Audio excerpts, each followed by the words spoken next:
I'm getting some very betrayed looks from the cat because I'm sitting where he was sort of sitting, so if I'm like in a weird position it's because I'm trying not to annoy him too much.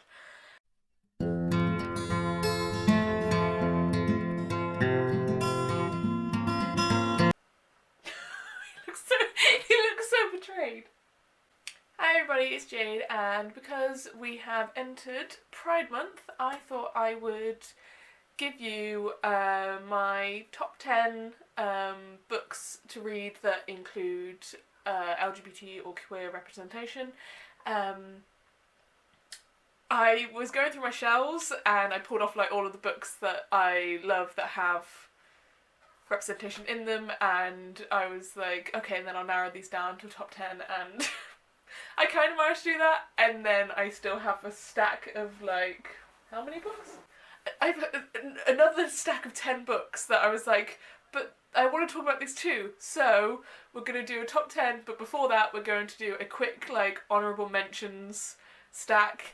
So this honourable mentions stack is not in any particular order, it's literally, I just stacked them in a way that they wouldn't fall down, so I'm just grabbing them as we go, and I'm not going to talk too much about them, but I will give you the name, the author, and what kind of representation is like in it, whether it's at the forefront or if it's just happens to have a like queer character in there. So here we go. So the first honourable mention is the Great Library series by Rachel Caine. This is the first book, Ink and Bone. This has it has a lot of representation, not just LGBTQ representation. We have representation of like different races and all that stuff and different cultures, and it's just a really good series. There is a gay couple in this that are not the protagonists, but within like the main ensemble cast, and I love them. So, oh, maybe I should give like a genre. I'll add like a genre onto this as well. This is steampunk, like fantasy type series. The next is the Wayfarers series by Becky Chambers. This is the first one, The Long Way to a Swine Planet. This has the most, I feel, overt LGBT representation. Becky Chambers is just really good at like representation and everything in general. In terms of like her sci-fi races are so diverse, and it's really good, and like their cultures are so different. And so this is comfortable sci-fi with a lovely fan-family ensemble cast, and we have I'm not going to say lesbian relationship because I don't know if that is how they identify in the book, but we do have a women-loving women relationship between two of the characters in this.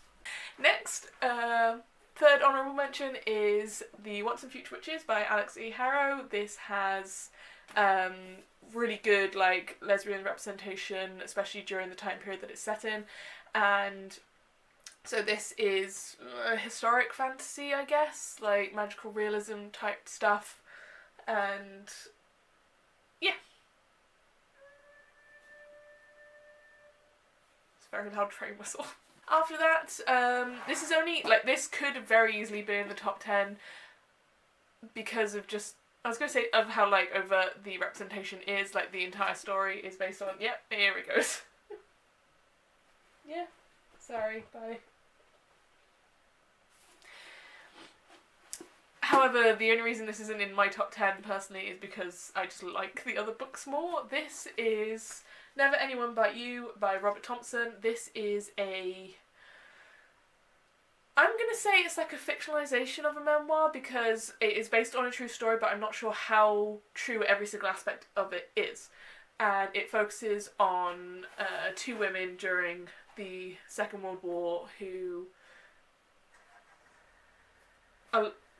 they're in a relationship and have been since they were like 16, and it's a lovely memoir, historical romance kind of thing. This one is on here on the honourable mentions and not in my top 10, despite the fact that it is one of my favourite books of all time, because despite the fact that it has representation, I'm not going to say the representation isn't bad, however, it's not positive, and I'm coming into this top 10 in like a positive representation vibe. So I'm not saying you can't have, like, not bad representation, because that's harmful. However, like,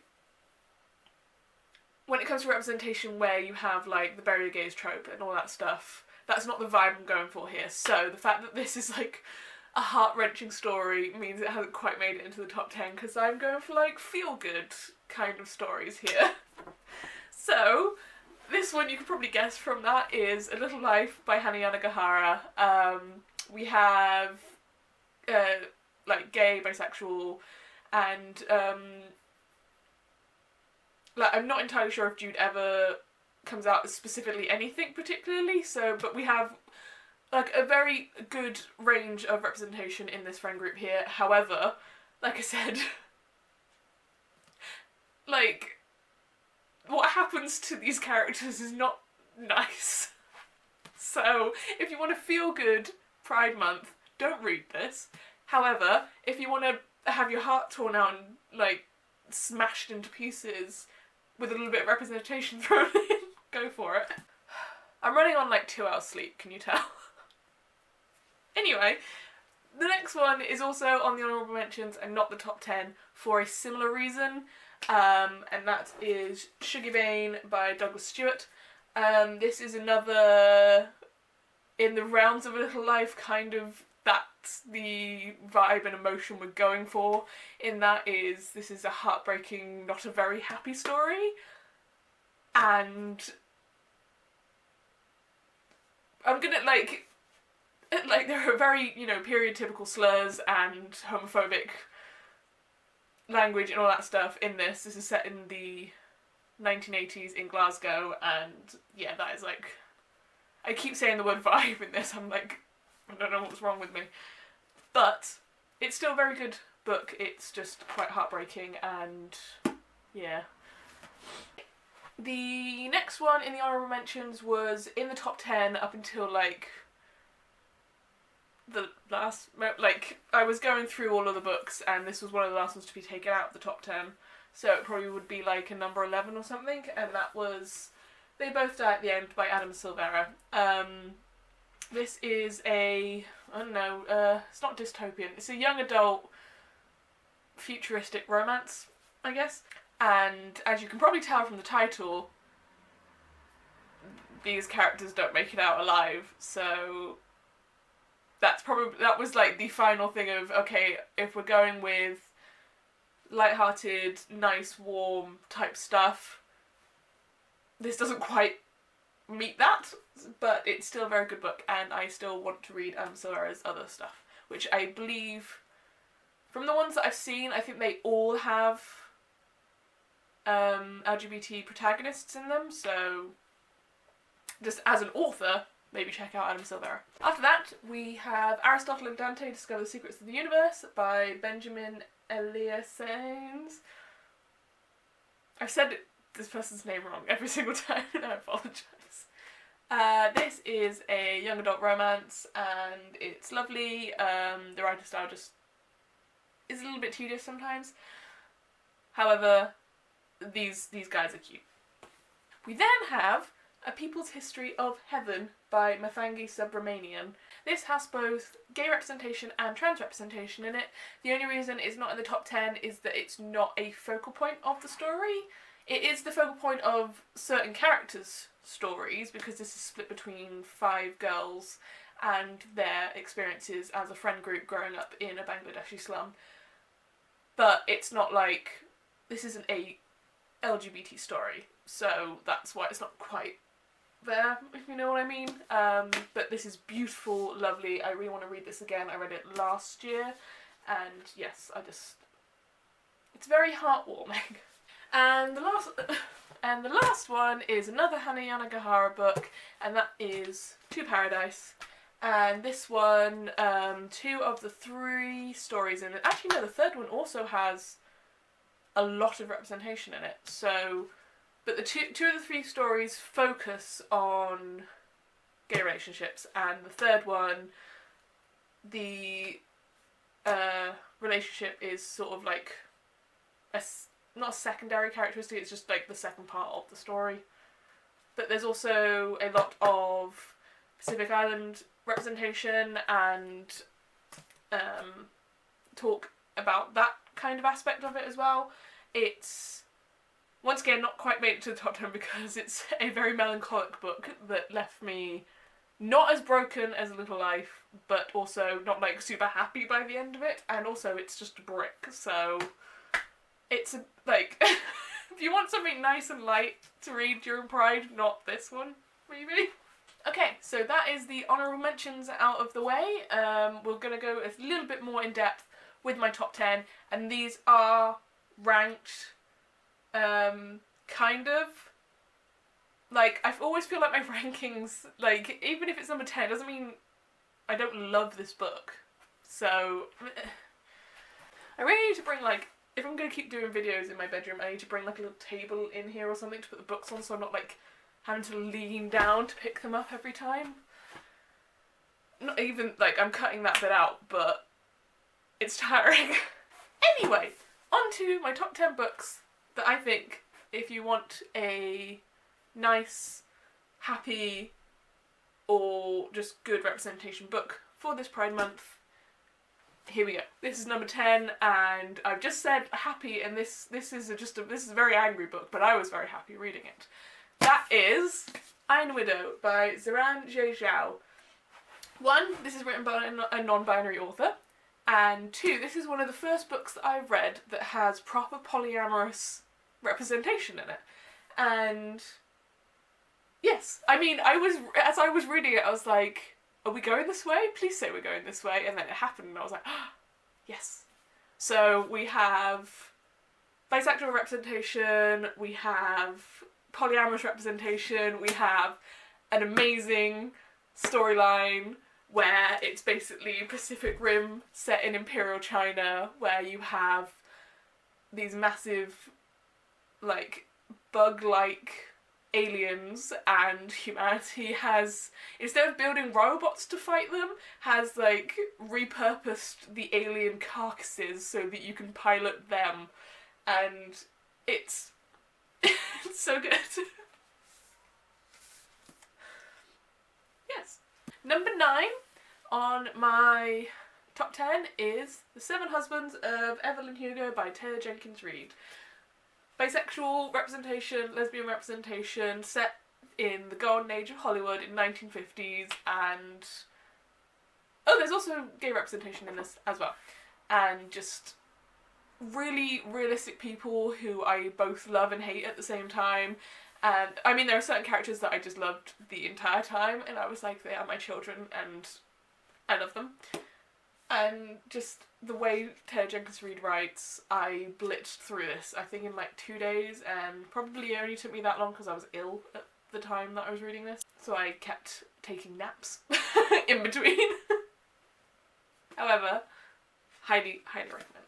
Number 8 is a short story collection, and it is Proud by a lot of people. And it is a mixture of short stories and poems and artwork. That's not a good one to show because I don't. And it's been a couple of years since I've read this, but I remember loving it as I was reading it. And because all of the people who wrote in this and who provided the artwork for it are all part of the Alphabet Mafia, and it's either like, you can tell it's either coming from their own personal experiences or just from being submerged in that community, and you get all of the representation in this. You get trans representation, you get lesbian representation, gay representation, and a lot of it is about, there are a lot of coming out stories, there are a lot of young adult stories in this, and it's just a good time. And number 7 is another Becky Chambers book, and this is the first in series, and I'm excited to get the next one, which should be coming out I think next month, so excitement. And that is A Sound for the Wild Built. This is the first book I've ever read with a non-binary protagonist in it.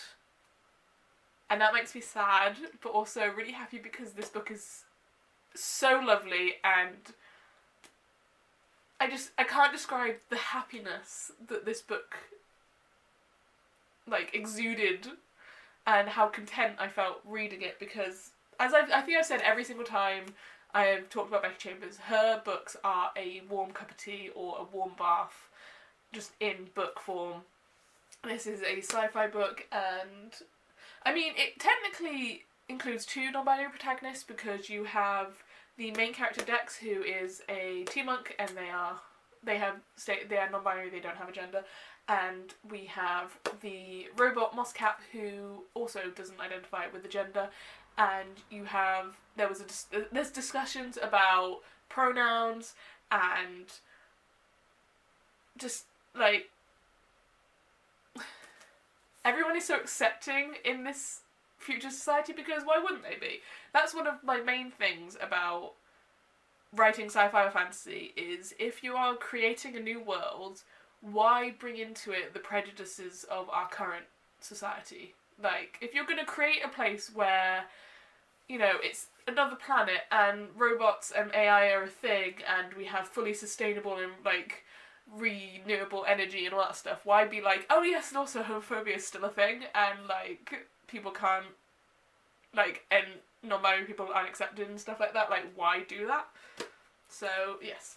So, number 6 is The Priory of the Orange Tree by Samantha Shannon. This is a high fantasy epic, as you can see from the sheer size of it, with just, it's so good. I think the first time I ever talked about this, I said that me and my mum and my friends have a phrasing, I don't know, when if someone's telling like a really boring story or something, we just go, yeah, cool story, needs more dragons. And I mean, this is cool story and has loads of dragons in it. And also, lesbians. So, it's a win-win. So for number 5, we have a graphic novel, and that is Bloom by Kevin Panetta and Savannah Ganuccio. This is a lovely, light-hearted queer romance, beautiful graphic novel, which one of the main selling points for me is the fact that the entire thing is done in shades of blue, and I love that. Like, this colour blue is like one of my favourite colours in the world. I have a hair in my mouth. Yeah. But this is a lovely, not quite coming of age, because they're like both in their early 20s, so it's not like a teenage romance, but it's still a young new adult romance between these 2 people, Ari and what is his name? It's like Howard? No. Hector. Between Ari and Hector, who meet when Hector comes to work in Ari's father's bakery, and there's just a lot of adorable baking and flirting and stuff in this, and it's lovely. Number 4 is one that I don't have my current copy with me because I lent it to a friend, and like, it should be unsurprising that this is on the list, especially considering that the TV series came out fairly recently and I've been obsessed with it. And that is another graphic novel, and that is Heartstopper by Alice Oseman. And if you want just your heart to explode from the cuteness, read Heartstopper. Lovely coming of age, coming out, like, discovering yourself, secondary school romance about Charlie and Nick and how they end up as boyfriends, and there's sort of trials and tribulations of that, but we have so much good representation in this. You have gay representation, bisexual representation, trans representation, lesbian representation. You have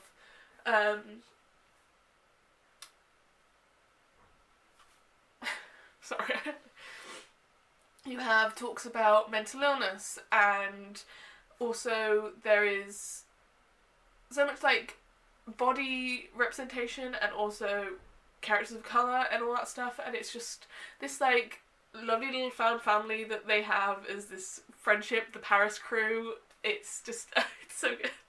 Okay, so for number 3, I may have cheated a little bit, but it's it's my channel and I'm gonna do what I want, and I couldn't decide between these two for number 3 spot, so I was like, well, they're both by the same person, so I'm just gonna use this almost as a plug for just his books in general, and that is going to be The House in the Cerulean Sea and Under the Whispering Door by TJ Klune. I'm when I said, like, the vibe, like, oh, these pass the vibe check, like, so hard. These are, like, I've been giddy for all of the books on this list that I've been talking about because they all just make me so happy. And when I say, like, these are the books that I'm so happy that they exist now for young middle grade kids who have not seen themselves represented, don't necessarily understand what it is that they're looking for, that they're missing out, and then they read this and they see two different stories with these two. I mean, in both of them, the romance is between middle-aged men, basically, which is also something you just very rarely see. A lot of the books, even on this list, are all teens to young 20-year-olds falling in love and their stories, and I'm not saying that isn't something that should be talked about, but the fact that, like, in The House in the Cerulean Sea, the main character, I don't think has ever really been in a relationship, and he's, like, in his 40s now, and saying that, like, even if you're in your 40s, the love of your life could still be there, and the body diversity in these as well, the fact that neither thought, that doesn't make any sense. Neither of the couples include people that are conventionally handsome, and I love that. And yes, and found family is a thing in both of these, and they're both really good fantasy books just by themselves, and, like, just look at the covers and, like, the vibe that these give you.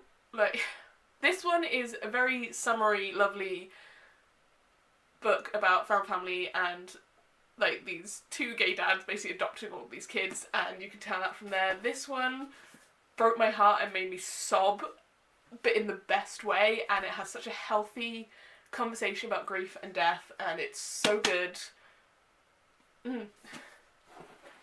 Okay, we have 2 books left, and I've just realised that the number 2 on this, despite the fact that I was like, I want to give you happy, like, really good,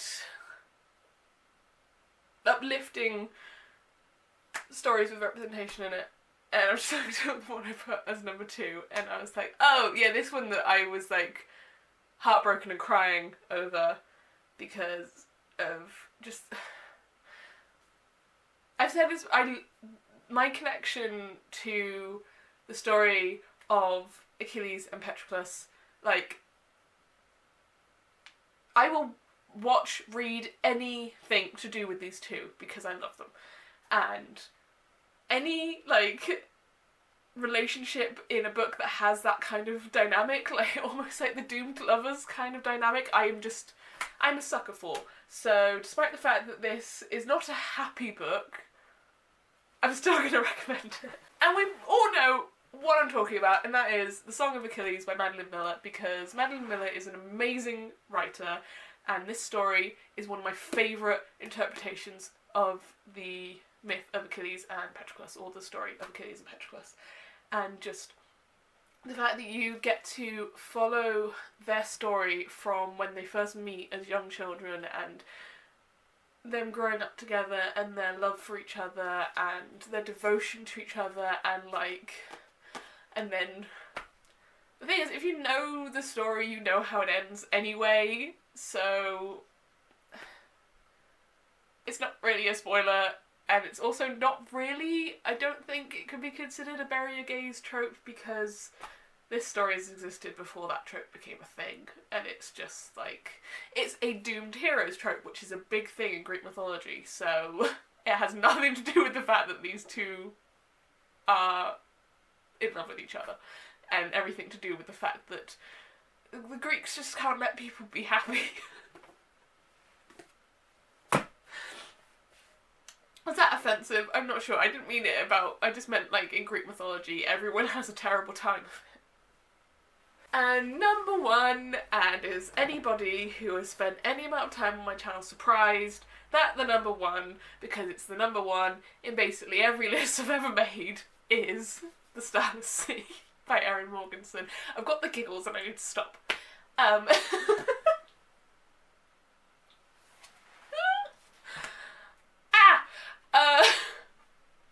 Everything about this book I am in love with.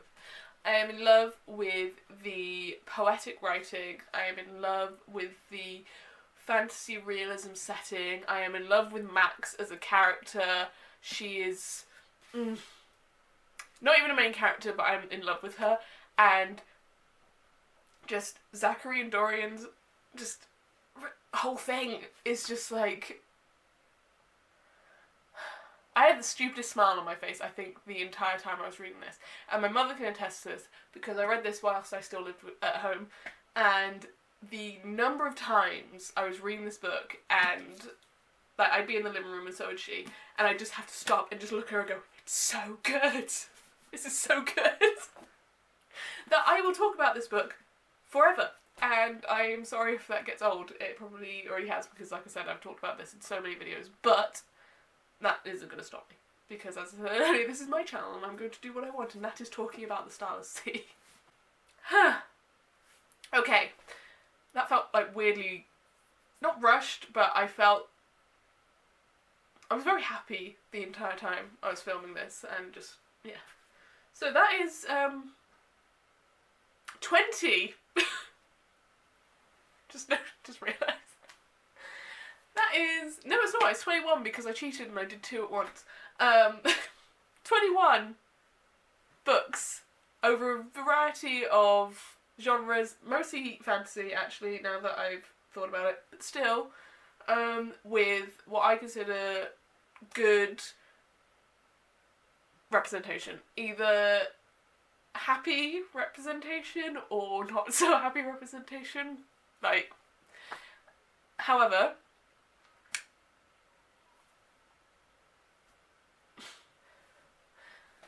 Also, those are just the books that were on my shelves. There is one more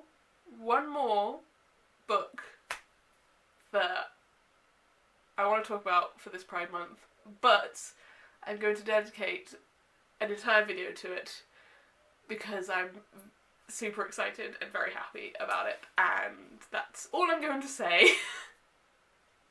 So, tune in probably next week for this video about that book that I will talk about, and yes.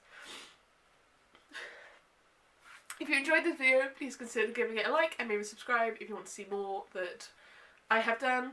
I attempt to post weekly. Mostly my videos will come up on a Saturday, and follow me on Bookstagram if you want to see little reviews and photos of books as and when I'm reading them.